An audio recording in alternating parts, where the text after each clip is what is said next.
মধ্যপ্রাচ্যে নতুন শক্তির সমীকরণ তৈরি হচ্ছে। একসময় উপসাগরীয় রাজনীতির সবচেয়ে গুরুত্বপূর্ণ সামরিক অংশীদার ছিল মিশর। সেখানে তুরস্ক ও পাকিস্তানকে এগিয়ে রাখছে সৌদি আরব, আর মিশরকে দেখা হচ্ছে আগের চেয়ে কম গুরুত্বপূর্ণ হিসেবে। মধ্যপ্রাচ্যের পুরনো বন্ধুত্বের সম্পর্কে কি তবে বদলে যাচ্ছে? তুরস্ক ও পাকিস্তানের সঙ্গে মক্কায় স্বাক্ষরিত নিরাপত্তা চুক্তিতে মিশরকে যুক্ত করার বিরোধিতা করেছে সৌদি আরব। এমন তথ্যই উঠে এসেছে সংবাদ মাধ্যম মিডল ইস্ট আইয়ের এক প্রতিবেদনে।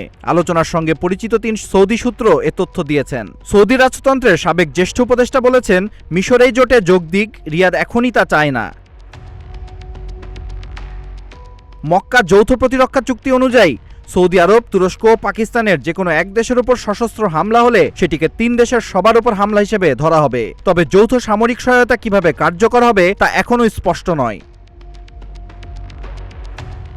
তুরস্কের পররাষ্ট্রমন্ত্রী হাকান ফিদান ইঙ্গিত দিয়েছিলেন ভবিষ্যতে মিশর এই জোটের অংশীদার হতে পারে। তুর্কি সূত্রগুলো সংবাদ মাধ্যম মিডল ইস্ট আইকে বলেছে, আঙ্কারা মিশরকে অন্তর্ভুক্ত করতে অনেক চেষ্টা করেছিল। সৌদি সূত্রগুলোর দাবি, মিশর নিজেও জোটে যোগ দিতে চেয়েছিল, কিন্তু আপত্তি তুলেছে রিয়াদ।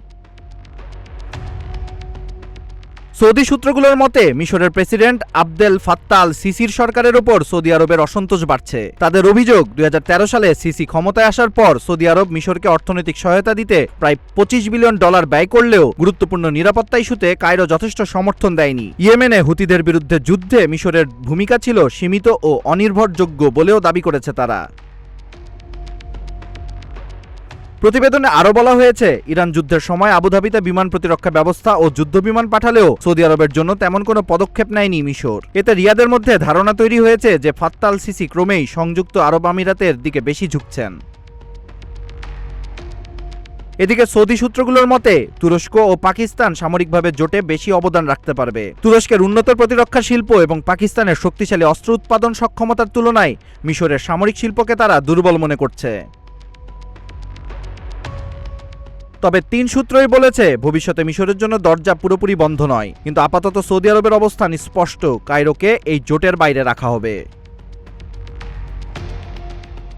এখন প্রশ্ন, এই সিদ্ধান্ত কি সৌদি মিশর সম্পর্কে নতুন দূরত্বের ইঙ্গিত দিচ্ছে? কি করবে এবার মিশর?